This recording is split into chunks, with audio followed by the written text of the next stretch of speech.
আপনাদের এখানে আমন্ত্রণ জানিয়েছি একটি ঘটনা সম্পর্কে আপনাদেরকে অবহিত করার জন্য।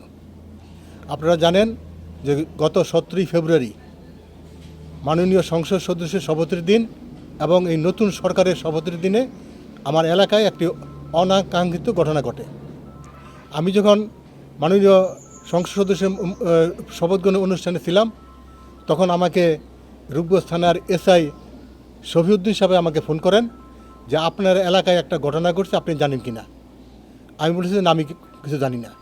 তাৎক্ষণিকভাবে আমি আমার এই এলাকার সাবেক মেম্বার, থানা বিএনপি সহসভাপতি বেলায়েত হোসেন আকন্দকে ওইখানে পাঠাই ঘটনা সম্বন্ধে অবহিত করার জন্য এবং প্রয়োজনীয় ব্যবস্থা নেওয়ার জন্য।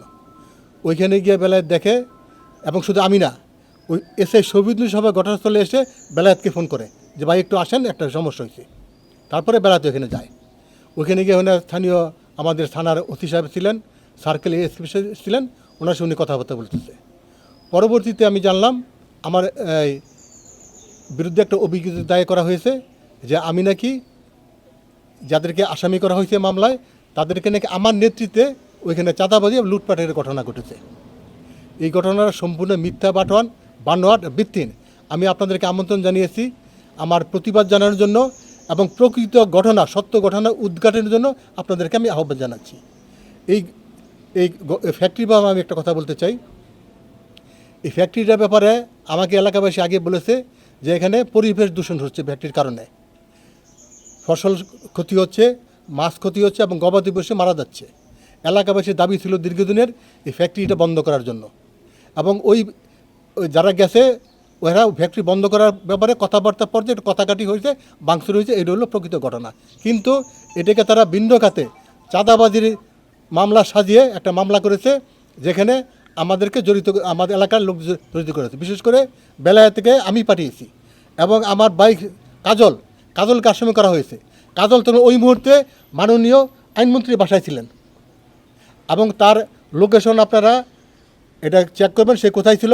প্রয়োজন বোধে আপনারা মাননীয় আইনমন্ত্রীকে ফোন করে বা জিজ্ঞেস করে জানতে পারবেন কাজল ওইখানে ছিল কিনা। তাকেও এখানে আসামি করা হয়েছে। অথচ কাজলকে কিন্তু ওই শফিউদ্দিন সাহেব ফোন করছে, বা একটু আসেন, গণ্ডগোল হয়েছে, ব্যাপারটা মীমাংসা করে যান। এবং এখানে বলা হয়েছে যে আমার নেতৃত্বে, আমি তো ওই ফ্যাক্টরির মালিক আমি জীবনে চিনিও না, জানিও না, এবং উনিও আমাকে চিনে না। আমি ওই ফ্যাক্টরি কোথায় আছে এটাও আমি জানি না। এই ফ্যাক্টরি যে ম্যানেজারের কথা বলছে বারবার, ম্যানেজারকে আপনারা জিজ্ঞেস করছে আমাকে চিনি কিনা। আমি কোনোদিনই এখানে যাই নাই, এবং আমার নাম্বারটা তারা জানি কিনা। এখানে মামলার এজাহারে পেপারে দেখলাম বলেছে যে ওই মালিক বা ম্যানেজার আমাকে কয়েকবার এই ব্যাপারে কথা বলেছে। প্রশ্ন আসে না, ওরা কোনোদিন আমাকে ফোন করে নেই, এবং সেটা ফোন করছে কিনা আমার মোবাইলে কল লিস্ট চেক করলে আমরা পাবেন তারা ফোন করছে কিনা। যদি তারা ফোন করতো, এরকম যে ঘটনা ঘটে থাকতো, আমি এটার তাৎক্ষণিক ব্যবস্থা নিতাম। আমরা বিএনপি করি, আমরা চাঁদাবাজির বিরুদ্ধে আমাদের অবস্থান। আপনারা জানেন আমাদের নেতা বাংলাদেশের প্রধানমন্ত্রী তারেক রহমানের 31 দফা কর্মসূচি বাস্তবায়নের ব্যাপারে, এবং আমাদের রূপগঞ্জের মাননীয় সংসদ সদস্য মুস্তাফিজুর রহমান দীপু ভূঁইয়ার স্বপ্নের রূপগঞ্জের করার ব্যাপারে আমরা সবাই তৎপর রয়েছি। আমরা সে এলাকার উন্নয়ন, এলাকার সন্ত্রাস চাঁদাবাজি বন্ধের ব্যাপারে আমরা তৎপর রয়েছি। আমরা কোনো ক্রমেই কোনো চাঁদাবাজিকে আমরা প্রশ্রয় দিই না, আমরা প্রশ্রয় দিব না।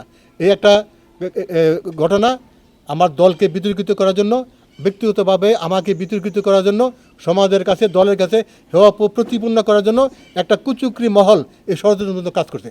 আপনাদের কাছে অনুরোধ, আপনারা তদন্ত সাবেককে সাংবাদিক ভাইদের মধ্যে আমি বলছি, আপনারা এটা সঠিক তথ্য উপস্থাপন করে জাতির কাছে উপস্থাপন করেন।